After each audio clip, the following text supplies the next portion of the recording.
Assalamualaikum warahmatullahi wabarakatuh. Selamat pagi anak-anak. Bagaimana kabarnya hari ini? Semoga kalian selalu diberi kesehatan dan selalu semangat dalam mengikuti pembelajaran setiap harinya. Pada hari ini kita akan mempelajari macam-macam norma. Kalau minggu kemarin kita sudah membahas tentang pengertian norma. Sekarang kita akan membahas tentang macam-macam norma. Apakah kalian tahu tentang macam-macam norma yang berlaku di masyarakat? Norma yang berlaku dalam kehidupan masyarakat itu terdiri atas berbagai macam. Dalam pergaulan hidup manusia dikenal adanya berbagai penggolongan norma yang dapat dibedakan atas 4 macam norma, yaitu norma kesusilaan, norma kesopanan, norma agama, dan norma hukum. 4 macam norma ini yang akan kita pelajari pada hari ini. Sebelum masuk ke pembelajaran atau materi kita hari ini, silakan buka buku paket halaman 37. Di situ ada materi tentang macam-macam norma. Selain membuka buku paket, kalian juga persiapkan buku tulis untuk mencatat dan meringkas materi kita hari ini. Oke, kita langsung saja masuk ke materi hari ini.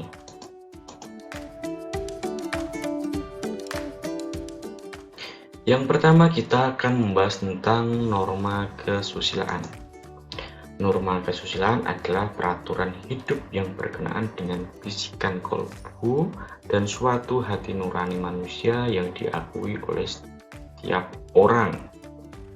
Nah, norma kesusilaan ini merupakan peraturan hidup yang berkenaan tentang suara hati manusia. Kehadiran norma ini itu bersamaan dengan kelahiran atau keberadaan manusia tanpa melihat jenis kelamin dan suku bangsanya. Suara hati nurani yang dimiliki manusia selalu mengatakan kebenaran, tidak akan dapat dibohongi oleh siapapun. Jadi hati nurani ini itu sudah ada sejak manusia ada, dan suara hati ini merupakan suara kejujuran yang ada di dalam diri manusia.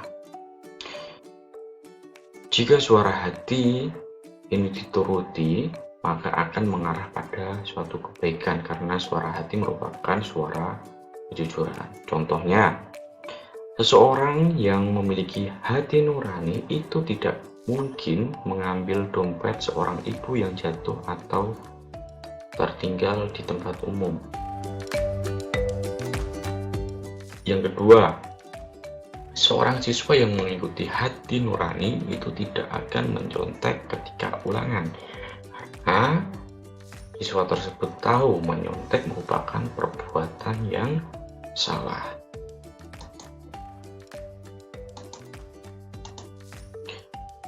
Contoh-contoh norma kesusilaan. Nah, adapun contoh-contoh norma kesusilaan itu yang pertama, tidak boleh mencuri barang milik orang lain.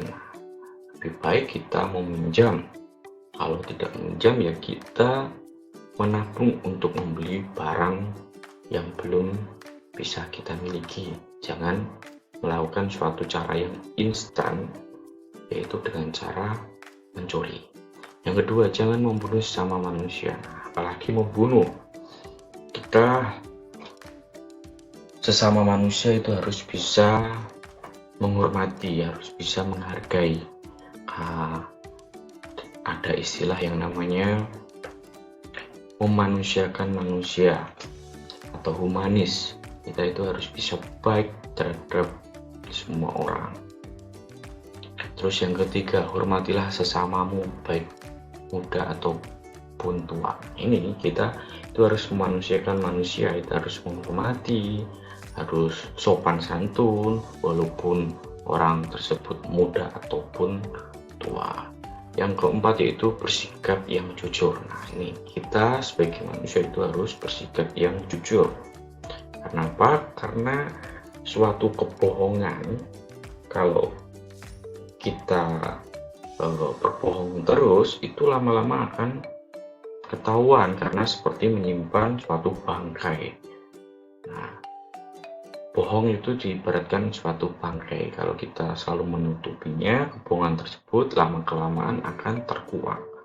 Nah, maka dari itu kita harus bersikap jujur. Nah, misal dalam belajar, kita dalam belajar itu boleh sekali salah.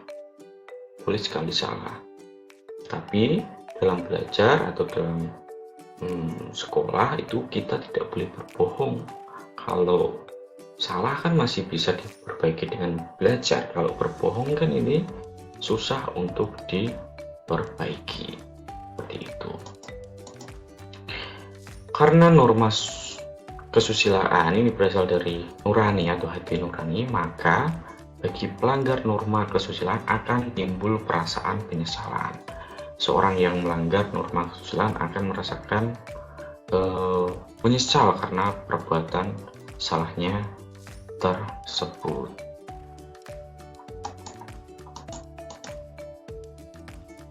Setelah kita membahas tentang norma kesusilaan, sekarang yang kedua yaitu norma kesopanan. Norma kesopanan adalah peraturan hidup yang berasal dari pergaulan masyarakat dalam kehidupan sehari-hari. Peraturan-peraturan itu diikuti dan ditaati sebagai pedoman yang mengatur tingkah laku manusia yang ada di sekitar, berupa kebiasaan dalam mengatur kehidupan manusia seperti berbicara, bertingkah laku, dan lain-lain. Norma kesopanan itu didasari oleh beberapa hal, diantaranya yaitu suatu kebiasaan, kepatutan, kepantasan yang berlaku di masyarakat. Norma kesopanan juga disebut norma sopan santun, tata krama, atau adat istiadat. Contoh-contoh norma kesopanan yang pertama ada yang muda harus menghormati yang lebih tua usianya. Yang kedua, berangkat ke sekolah harus berpamitan dan bercium tangan kepada kedua orang tua. Yang ketiga, bila memakai pakaian haruslah pantas dan rapi dalam mengikuti pembelajaran di sekolah. Yang keempat, jangan membuang ludah di dalam kelas. Sanksi yang didapat saat melanggar norma kesopanan adalah pengucilan, terus tidak disenangi dan dicemooh oleh masyarakat. Nah, kalau dalam norma kesusilaan tadi, sanksinya yaitu suatu penyesalan diri yang merasakan yaitu diri sendiri. Kalau norma kesopanan itu dampaknya luas, seperti dapat cemoohan dari orang, dapat terus dikucilkan, terus tidak disenangi, dan lain-lain. Intinya kalau kita melanggar norma kesopanan itu akan mendapatkan suatu sanksi sosial. Yang ketiga yaitu norma agama. Norma agama ini merupakan norma yang langsung dari Tuhan Yang Maha Esa. Norma agama ini berisi tentang perintah, ajaran, dan larangan. Pemahaman akan sumber norma agama yang berasal dari Tuhan Yang Maha Esa itu membuat manusia mengendalikan sikapnya dan perilaku dalam hidup dan kehidupannya. Setiap manusia itu harus melaksanakan perintahnya dan menjauhi larangan-larangannya. Contohnya seperti pelaksanaan norma agama, misalnya melaksanakan ibadah sesuai ajaran agamanya.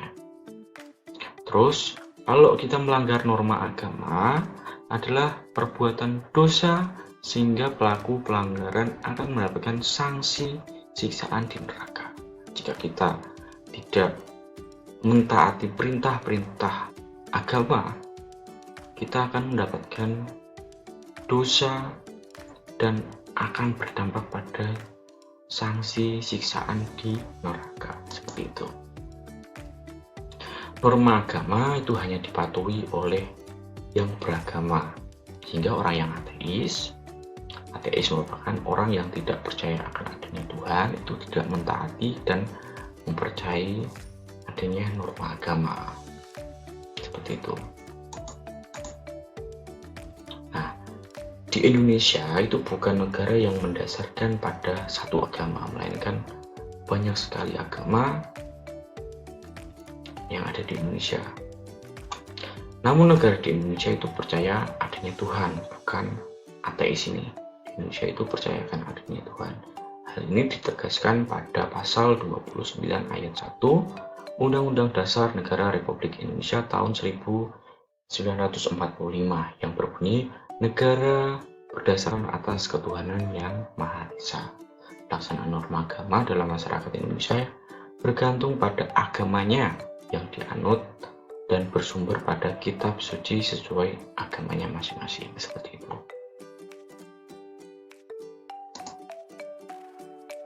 Yang terakhir yaitu norma hukum. Norma hukum adalah peraturan mengenai tingkah laku manusia dalam pergaulan masyarakat yang dibuat oleh badan-badan resmi negara serta bersifat memaksa sehingga perintah dan larangan dalam norma hukum harus ditaati masyarakat atau seluruh rakyat Indonesia. Dalam kehidupan sehari-hari, aparat penegak hukum seperti polisi, jaksa, dan hakim itu dapat memaksa seseorang untuk mentaati hukum dan memberikan sanksi bagi pelanggar hukum. Nah ini, pada hakikatnya, kenapa kok ada norma hukum ini? Pada hakikatnya itu suatu norma hukum dibuat itu untuk menciptakan suatu ketertiban dan kedamaian dalam pergaulan hidup di masyarakat. Nah, untuk itulah setiap norma hukum memiliki dua macam sifat, yaitu bersifat perintah dan bersifat larangan. Oke, kita akan membahas yang bersifat perintah terlebih dahulu. Yang pertama yaitu bersifat perintah, yaitu memerintahkan seseorang berbuat sesuatu, dan jika tidak berbuat maka ia akan melanggar norma hukum. Contohnya yaitu perintah bagi pengendara sepeda motor wajib memiliki SIM, surat izin mengemudi. Jika tidak membawa SIM, itu melanggar pasal 281 Undang-Undang Nomor 22 Tahun 2009 tentang lalu lintas dan angkutan jalan dengan sanksi dipidana 4 bulan atau dengan paling banyak 1 juta rupiah.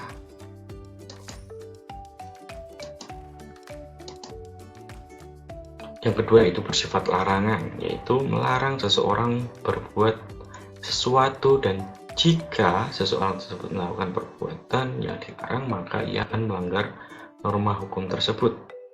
Contohnya yaitu larangan bagi pengemudi kendaraan bermotor melebihi batas kecepatan paling tinggi yang diperbolehkan. Jadi kita di jalan raya itu ada batas maksimumnya. Selain itu, di jalan kita juga tidak boleh berbalapan dengan kendaraan bermotor lainnya. Nah, di jalan raya itu bukan adu cepat,